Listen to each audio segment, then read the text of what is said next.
We are standing on the Kunstberg with a view of the Royal Library, the Albertina. In days gone by, a city palace stood here. The city palace had been in the hands of the Counts of Nassau since the early 15th century.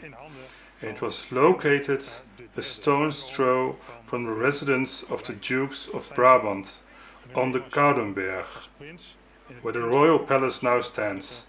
This strategic location contributed to the growth of the political influence of the Counts of Nassau in the 15th and 16th centuries. In the 1520s, Henry III of Nassau-Breda lived in the palace, and he was an uncle of William of Orange, who lived from 1533 till 1584. After the death of Henry III's son, René of Chalon, 11-year-old William of Orange inherited the Principality of Orange in modern southern France, lands in Breda and its surroundings, and the city residence in Brussels. Emperor Charles V allowed William of Orange to accept the inheritance on conditions that he would be raised as a Catholic at the imperial court in Brussels. William of Orange soon made career as a diplomat at the court of Charles V. He learned Latin, French, Spanish, Italian, the local Dutch, and in 1556 he was knighted with the Order of the Golden Fleece. His court became one of the most distinguished in Europe, including a gastronomy school, 160 staff, lavish parties and banquets, and an art gallery of at least 56 paintings and tapestries. The court also had a private chapel for discreet worship, dedicated to Saint George. That chapel we see behind us, and the image with the dragon of St. George still adorns a niche above the outside entrance to the chapel. In 1567, William of Orange fled to Dillenburg to lead the fight for freedom against the Spaniards in the Netherlands.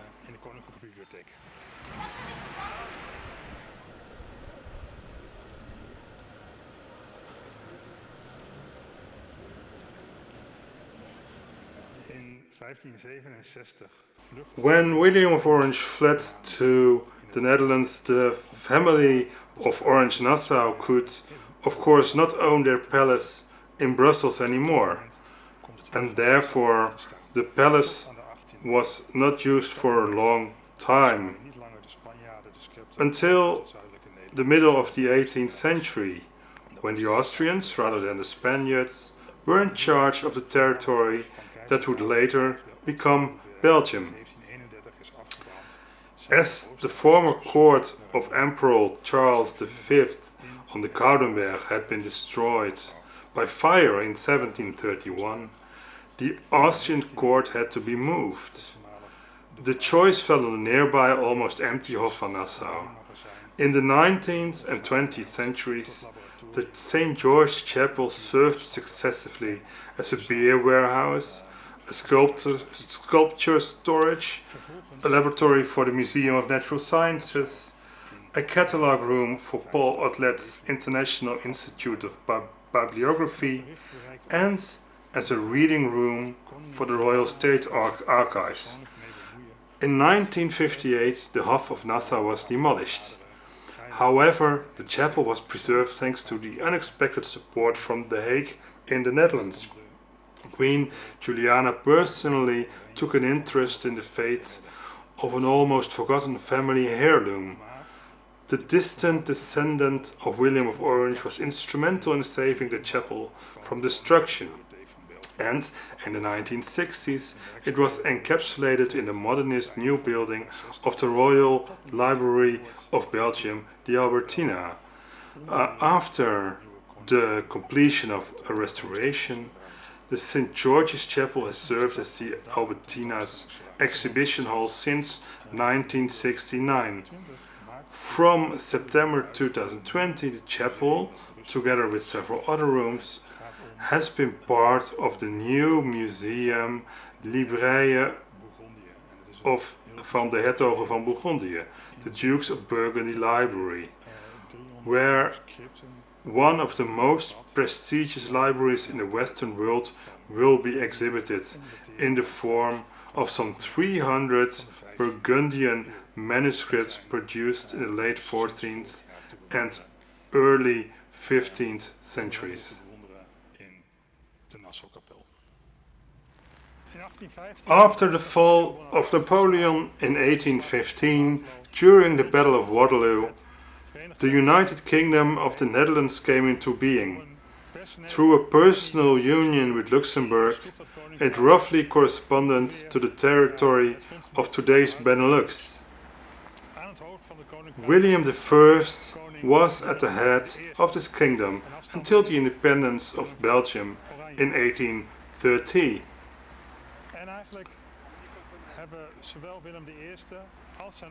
Three buildings around the Verandenpark have a link with the three kings of the Netherlands from the House of Orange-Nassau. William I converted two existing mansions into a royal palace. He also had the castle of Laken at his disposal. William II received a city palace, the present Academy's Palace, for his merits and achievements during the Battle of Waterloo. William II lived in the present Academy's Palace for 2 years, together with his wife Anna Paulowna, the granddaughter of Catherine the Great. William II also had a country house in deBuren at his disposal that later burned down. William III, the great-great-grandfather of the current Dutch King Willem Alexander, was born in one of the side wings of the Federal Parliament, whose plenary chamber had been created by order of his grandfather William I. De zaal van het federale parlement is eveneens door Willem I ontworpen en tot stand gekomen. Willem I regeerde afwisselend in Brussel en Den Haag. Het ene jaar was hij in Den Haag, het andere jaar was hij in Brussel. En al die ambtenaren, politici en leden van de hofhouding die om het jaar in Brussel verbleven, die mensen zou je eigenlijk kunnen zien als de eerste echte homogene groep Nederlanders. William I ruled alternately in Brussels and The Hague. 1 year in Brussels, 1 year in The Hague. The civil servants, politicians and court officials who resided in Brussels every other year can be considered the more or less first homogeneous group of Dutchmen in Brussels, so to speak. Despite the growing criticism of the despotic reigning William I, the merchant king did a number of important things for Brussels. For instance, he had the Charleroi Canal built, and he reopened the access to the North Sea of the Willebroek and Scheldt canals. He also supported William Cockerill and John Cockerill, who built the largest steam engine factory in Europe at Seraing in 1817. The first steamboat rolled off the production line in 1820, and in 1835 the first steam locomotive that was to run between Brussels and Mechelen was produced by Cockerill in Serang. It was the first passenger rail link on the European continent. King William I also had the Groot Godshuis built in 1827, which later became the Pacheco Institute. He also ensured that the former second city wall around Brussels became a ring road, and he had the Oranjeplein, today's Barricade Square, constructed. In addition, he had the Munt Schouwburg built. The criticism of William I eventually led to the rebellion and an independent kingdom of Belgium. On the 24th of August 1830, one day after the king's birthday, the opera De Stomme van Portici was performed in the Munt Schouwburg. After the aria Amour sacré de la patrie, riots broke out in the city. On the 20th of September, the town hall was occupied by revolutionaries who set up a provisional government. A 6,000 strong Dutch army led by William and Frederick, the two sons of William I, came to Brussels to suppress the uprising. The Dutch army took position in the Warandenpark. Barricades were erected around the park to enclose the Dutch, which led to fierce fighting for several days. Especially the building of the present Bellevue Museum suffered heavily. In the night of 26th to 27th of August, William I's army unexpectedly left the city, and nothing stood in the way of the foundation of a new Belgian state. After more than 170 years, things have really settled down between Brussels and the Dutch. On a cultural level, for example, Brussels is a place where Dutch architects, artists, writers, and film and theatre makers have always felt welcome at home. A few examples. The 19th century Dutch architect Jan-Pieter Kluizenaar designed both the Bortier Gallery, the music kiosk at the Warandenpark, and the Royal Sint-Hubertus galleries. In the latter gallery, the Taverne du Passage can be found, where during the interwar period, writers such as Grashoff, Edgar Duperron, Hendrik Maasman, Simon Vestdijk, and Arthur van Schendel were at home, but also other writers lived, worked, and wrote in Brussels. Under the roof of the no longer existing Hotel Au Prince Belge on the Arenbergstraat, Eduard Douwes Dekker, alias Multatuli, wrote the Max Havelaar.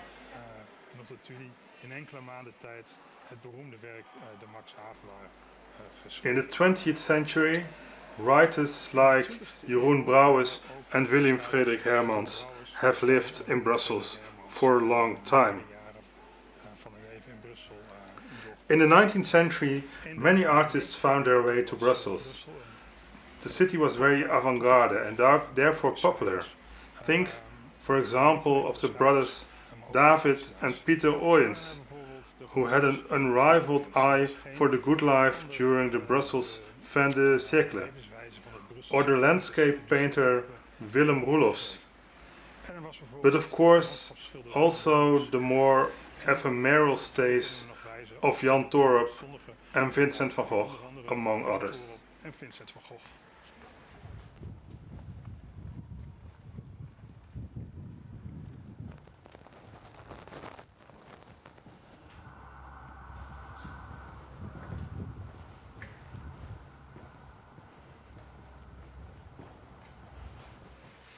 At present, some 35,000 Dutch citizens live in the 19 municipalities of the Brussels capital region and its surrounding municipalities.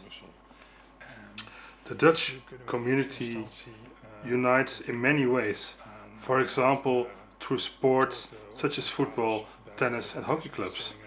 And then there are the networking and social clubs such as the Holland House Brussels, Dutch Network Brussels and Natcafé.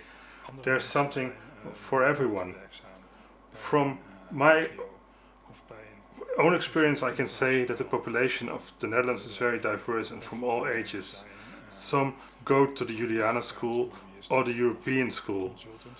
Others are students or exchange students at the Vrije Universiteit Brussels, the VUB. Others are retired and live in the green outside the city. And then of course there are the many working Dutchmen in Brussels.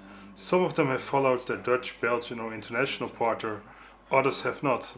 More and more bicultural Moroccan Dutch people have also come to live in Brussels in recent decades, for example to get married or because of work or the cosmopolitan character of the city. To some extent, of course, these Dutch people work for the EU or NATO, directly as a civil servant, interpreter or translator, or indirectly if they work for a lobbying or a consultancy firm. But there are also a great many people who work for NGOs, law firms, or large Belgian and international companies. In addition, the Brussels cultural sector continues to attract Dutch people. Not only is Flemish Dutch house deBuren a good example of this, but cultural creators such as poet and essayist Frank Keizer, writer and critic Persis Bekkering, musician and slam poetry champion Lisette Maneza, and Black Speaks Back founder Emily Amponza have all found their way to Brussels.